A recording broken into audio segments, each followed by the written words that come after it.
यदा यदा हि धर्मस्य ग्लानिर्भवति भारत अभ्युत्थानम् अधर्मस्य तदात्मानं सृजाम्यहम् परित्राणाय साधूनां विनाशाय च दुष्कृतां धर्म संस्थापनार्थाय संभवामि युगे युगे। એક ષડયંત્ર કર્યું અને અશ્વત્થામા વિચારે છે કે પાંડવો જ્યારે જાગતા હશે ને ત્યારે હું એમને નહીં મારી શકું, પણ પાંડવો જ્યારે સૂઈ જશે ને તો મધ્યરાત્રે એમના સૈન્યકક્ષમાં જઈશ અને સૂતેલા પાંડવોના મસ્તક ધડથી જુદા કરી નાખીશ અને મસ્તક લઈ આ દુર્યોધનને આપી દઈશ. ષડયંત્ર કર્યું, ધ્યાન આપજો. યુદ્ધની અંદર એવો રિવાજ હોય, એવો નિયમ હોય યુદ્ધની અંદર કે સંધ્યાકાળ પછી યુદ્ધ થાય નહીં. ધ્યાન આપજો. સંધ્યાકાળ પછી યુદ્ધ ના થાય, પણ જે વ્યક્તિ ષડયંત્ર કરે ને એને એકે નિયમ લાગુ પડતો નથી. જે વ્યક્તિ બેશરમ હોય એને કે શરમ આવે? સાદી ભાષામાં કહીએ તો જે વ્યક્તિ બેશરમ હોય ને એને આ જીવનમાં કોઈ પણ કામ કરવામાં શરમ આવે નહીં. ષડયંત્ર કર્યો અશ્વત્થામાએ અને આ બાજુ એ ષડયંત્રની ખબર ભગવાન શ્રી કૃષ્ણને થઈ ગઈ. ભગવાન શ્રી કૃષ્ણ પાંડવો પાસે આવ્યા અને કહે છે, અર્જુન આપણે આજે મારી સાથે ચાલો. ત્યાંથી લઈ ગયા અને આ બાજુ દ્રૌપદીજી એમના 5 પુત્રોને ભોજન કરાવી અને સૈન્યકક્ષમાં સુવડાવવા લઈ જાય છે. તો પાંડવોને જગ્યા ખાલી જોઈ તો વિચારવા લાગ્યા અહીંયા સુવડાવી દો. પાંડવોની જગ્યાએ દ્રૌપદીજી એમના 5 પુત્રોને સુવડાવી દીધા છે.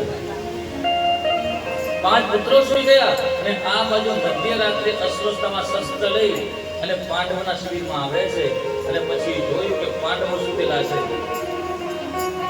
અશ્વત્થામાએ દ્રૌપદીના 5 પુત્રોને પાંડવો સમજી અને 5 પુત્રોના મસ્તક ધડથી જુદા કર્યા. 5 પુત્રોના મસ્તક લઈ અને અશ્વત્થામા દુર્યોધન પાસે આવે અને કહે છે, દુર્યોધન, અશ્વત્થામા, હવે તમે તમારા મનને શાંત કરી લો. કેમ? 5 પાંડવોના મસ્તક લઈને આવ્યો છું. દુર્યોધન વિચારવા લાગ્યા કે આટલા જલ્દી અશ્વત્થામા શું બોલો છો? તો કે હા, 5 પાંડવોના મસ્તક લઈને આવ્યો છું. અરે શું કહો છો? આજે જોઈ લો. અને દુર્યોધન એ મસ્તકને જ્યારે આમ આંગળી દબાવવા લાગ્યા ને, દુર્યોધન દબાવે છે તો દુર્યોધનની આંગળી એ મસ્તકમાં ખૂંચવા લાગી. તો દુર્યોધન કહે છે કે અશ્વત્થામા, આ પાંડવોના મસ્તક નથી. કેમ? અરે પાંડવોના મસ્તક આટલા કોપણ ના હોય છે કે કોના મસ્તક લઈને આવ્યા છો? ભીમસેન કે જેની એક ગદા મને પડે ત્યારે હું ભાન ભૂલી જઉં છું. આટલું બધું કોમલ મસ્તક ભીમસેનનું હોવું જોઈને કોના મસ્તક લઈને આવ્યા અને પછી અજવાળામાં જોયું તો પાંડવોના નહીં પણ દ્રૌપદીના 5 પુત્રના મસ્તક હતા. તો એમના મસ્તક જોઈ અને દુર્યોધનને પણ અહીંયા સંતાપ થવા લાગ્યો. દુર્યોધન કહે છે, અશ્વત્થામા, તમે શું કર્યું? આ પાંડવોના મસ્તક નથી, આ તો દ્રૌપદીના 5 પુત્રના મસ્તક છે. તમે શું કર્યું અશ્વત્થામા? અમારા કુળમાં અમારી પાસે કોઈ પાણી દેવાળો પણ રાખ્યો નથી. પણ પાછે પછતાઈ ક્યાં હોય જબ ચિડિયા ચુર ગઈ થी. કામ બગડી જાય અને પછી પછતાવો કરીએ એનો કોઈ અર્થ નીકળે નહીં. वचन दिया सोचा नहीं होगा क्या परिणाम, सोच समझ के कीजिए जीवन के हर काम. જીવનનું દરેક કામ કરતા પહેલા એ કામને પહેલા વિચારી લો કે કરવા જેવું છે કે નહીં. એનું પરિણામ શું આવશે? પરિણામ જોઈ લો. આપણે બધાએ પરિણામ જોયા વગર કામ કરીએ ને એટલા માટે તકલીફમાં પડીએ છીએ. પણ પહેલા કોઈ પણ કામનું પરિણામ જોઈ લો પછી કામ કરો. અત્યારે આ કલિકાલમાં કેવું થઈ ગયું છે? કોમ્પિટિશન થઈ ગયું. કોમ્પિટિશન. બાજુવાળા ગાડી લઈને આપણે લાવવી જ પડે. આપણે લાવી પણ બાજુવાળા તો મહિને 2 લાખ આવે, તમારે તો 25,000 થાપા પડે છે. વિચારે લોકોનું કામ એ જીવનમાં હંમેશા દુઃખની પ્રાપ્તિ કરાવે છે. કોઈ પણ કામ કરતા પહેલા વિચારી લેજો. વચન દિયા સોચા નહીં હોગા ક્યા પરિણામ, સોચ સમજ કે કીજીએ જીવન કે હર કામ. દુર્યોધનને સંતાપ થવા લાગ્યો કે હવે હું પણ શું કરું? મેં તો આને કહ્યું તો પુસ્તક લઈને આવ. શું કરવું હવે? રાત્રિ ગઈ, સવાર થયો, દ્રૌપદી વિચારવા લાગ્યા કે પુત્રને હું જગાડવા માટે જઉં, ને પુત્રને જગાડવા માટે દ્રૌપદી જ્યારે શિબિરમાં આવ્યા છે અને શિબિરમાં પગ મૂક્યો તો રક્તનદીઓ વહેતી હતી, જ્યાં જો ત્યાં રક્ત પડ્યું હતું. વિચારવા લાગ્યા શું થયું. દીકરાઓ ઉપરથી જ્યારે ચાદર ખેંચી તો પાંચે પાંચ પુત્રોના ધડ દેખાણા પણ મસ્તક ક્યાંય દેખાતા નથી. દીકરાઓના મસ્તકે ક્યાંય દેખાતા નથી. તો દ્રૌપદી કોક રડવા લાગ્યા છે, મારા બાળકોને કોણે માર્યા, મારા પુત્રોને કોણે માર્યા. કોક રડવા લાગ્યા. ભગવાન શ્રી કૃષ્ણ આવ્યા, અર્જુનજી આવ્યા અને અર્જુનજી કહે છે દ્રૌપદી ચિંતા ના કરો, દ્રૌપદી રડીશ નહીં. દ્રૌપદી તમારા પુત્રનો જે હત્યારો હશે ને એનું મસ્તક એને હું તમારી પાસે લઈને આવીશ અને તમે જે ધારો એને એ સજા કરો. જે પણ વ્યક્તિ તમારા પુત્રના મસ્તક ગળચુતા કર્યા છે ને એને તમારી પાસે લઈને આવીશ અને તમને જે ફાવે સજા કરજો, આમ વચન આપી અને અર્જુનજી ભગવાન શ્રી કૃષ્ણ સાથે એ હત્યાને ગોતવા માટે નીકળ્યા છે. સમાચાર મળ્યા કે આ કૃત્ય અશ્વત્થામાએ કર્યું છે. તો અર્જુનજી અશ્વત્થામાને પકડે છે. અશ્વત્થામાને પકડ્યા પછી અર્જુનજી કહે છે ભગવાન શ્રી કૃષ્ણ કે પ્રભુને શું કરવું હવે, અને શું કરવું. ભગવાન કહેવા લાગ્યા અર્જુન અહીંયા જ મારી દે. પણ પ્રભુ મેં દ્રૌપદી વચન આપ્યું એનું શું, ત્યાં લઈ જાઉં. અરે અર્જુન અહીંયા જ મારી દે. પણ પ્રભુ વચન આપ્યું એનું શું, અરે અહીંયા જ મારી દે. પણ પ્રભુ મારું વચન તૂટી જશે. અને અંતે અર્જુનજી અશ્વત્થામાને દ્રૌપદી પાસે લઈને આવ્યા. બ્રાહ્મણ હોવાના નાતે, ગુરુપુત્ર હોવાના નાતે અશ્વત્થામાને આવતા જોઈ દ્રૌપદીજી એમના સાડીનો છેડો છે તો એ માથા ઉપર મૂક્યો છે અને પાલોપાદને પ્રણામ કરવા લાગ્યા છે. અર્જુનજી કહે છે દ્રૌપદીને પ્રણામ ન કરો, કેમ, એને સજા કરો. આ તમારા પાંચે પાંચ દીકરાઓનો હત્યારો છે, પ્રણામ ના કરો, આને સજા કરો. આ તમારા પુત્રનો હત્યારો છે, સજા કરો. આવા શબ્દો સાંભળ્યા તો દ્રૌપદીના આંખોમાંથી અશ્રુ તારા વહેવા લાગ્યા. અને દ્રૌપદી કહે છે કે ભલે મારા પુત્રનો હત્યારો હોય પણ આ બ્રાહ્મણ છે એટલા માટે એને માફ કરી દો. મુંચતા મુંચતા ઈશ બ્રાહ્મણો મિત્રા, મુંચતા મુંચતા એને છોડી દો, એને છોડી દો. ભલે મારા દીકરાઓને માર્યા હોય પણ આ બ્રાહ્મણ છે એટલે બ્રાહ્મણને મારવાથી ભલ હત્યાનો પાપ લાગે છે ને એમાં પાછો ગુરુપુત્ર છે એટલા માટે ક્ષમા કરી દો. અર્જુનજી કહેવા લાગે દ્રૌપદી આ તમારા પાંચે પાંચ પુત્રના હત્યારો છે, ક્ષમા કરી દો. આ ક્ષમા કરી દો, કારણ કે મારા બાળકો તો મરી ગયા છે અને એને મારવાથી કે મારા બાળકો પાછા આવશે નહીં, પણ એને મારવાથી આપણા ઉપર બ્રહ્મહત્યાનો પાપ ચડશે ને એટલા માટે એને છોડી દો. વિચાર કરો જરા કે દ્રૌપદીના હૃદયમાં ધર્મ કેટલો ભરેલો છે. આજે પાંચે પાંચ દીકરાઓનો હત્યારો સામે ઉભો છે પણ છતાંય શું કહે છે, છોડી દો. શું કહે છે, છોડી દો. અત્યારે આપણા દીકરાને સોસાયટીમાં કોઈ ધક્કોય મારે ને, દીકરો એમ કહેતો હોય કે મમ્મી મેં ધક્કો માર્યો, તો આપણે આખી સોસાયટી ભેગી કરીએ. દીકરો હાજર બોલે છે ખોટું બોલે છે આપણે જાણતા નથી, પણ સોસાયટી ભેગી કરીએ. પણ વિચાર કરો કે દ્રૌપદીના હૃદયમાં ધર્મ કેટલો ભરેલો છે. પાંચે પાંચ પુત્રનો હત્યારો મસ્તક તો દઈ ગયો છે પણ છતાંય કહે છે કે છોડી દો. કારણ કે દ્રૌપદીજી એ ધર્મનું રક્ષણ કરે છે અને આપણે કર્મનું રક્ષણ કરીએ છીએ. દ્રૌપદીજી ધર્મને બચાવે છે અને આપણે કર્મને બચાવીએ છીએ. પણ ખરેખર સમય આવે ને ત્યારે ધર્મને બચાવજો, કર્મને બચાવતા નહીં. એક બ્રાહ્મણ પરિવાર હતો, પતિ પત્ની અને એમનો 3 મહિનાનો દીકરો. એ દીકરો ઘૂંટણિયા ભેર ઘરમાં ચાલે છે. એક દિવસ બ્રાહ્મણ દેવતા પૂજા પાઠ કરવા માટે બહાર ગયા અને બહાર જઈને પૂજા પાઠ કરી બપોરે થાકીને ઘરે આવ્યા અને એમના પત્ની બેઠા હતા. તેમના પત્નીના ખોળામાં મસ્તક મૂકીને એ બ્રાહ્મણ દેવતા સૂઈ ગયા અને બ્રાહ્મણ દેવતાને ઊંઘ આવી ગઈ, નિંદર આવી ગઈ.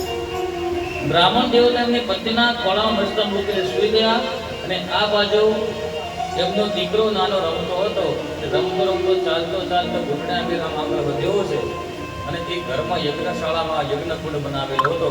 એ યજ્ઞકુંડમાં અગ્નિ પડી હતી અને એ દીકરો યજ્ઞકુંડ તરફ જાય છે. દીકરાનો બાપ એ દીકરાની માના ખોળામાં મસ્તક મૂકીને સૂઈ ગયો છે. દીકરાની માતા એ બ્રાહ્મણ પત્ની જુએ છે કે મારો દીકરો યજ્ઞકુંડ તરફ જાય છે, યજ્ઞકુંડમાં પડી જશે, પડી જશે. તો વિચાર કરે એને બચાવવો. પણ ત્યાં ઊભા થવા માટે પ્રયત્ન કરતા હતા તો વિચાર આવ્યો કે મારા ખોળામાં તો મારા પતિ સૂતા છે, હવે ઊભી થઈશ તમને ઊંઘ બગડશે.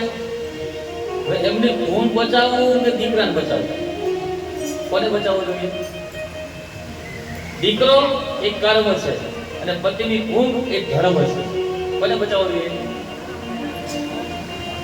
ધર્મ ને. સાચું બોલજો. પણ આપણે કર્મને બચાવ્યું, ધર્મને બચાવતા નથી. એ બ્રાહ્મણ ભક્તિ વિચારવા લાગ્યા કે દીકરો તો કર્મનું ફળ છે અને કર્મ જો તૂટી ગયું ને તો ફરીવાર આપણે કર્મ કરીશું તો કર્મનું ફળ તો મળી જશે, પણ ધર્મ જો તૂટી ગયું ને તો ધર્મ પાછું મળશે નહીં. એટલે બ્રાહ્મણ પત્ની ઉભા થયા નહીં, બેઠા રહ્યા.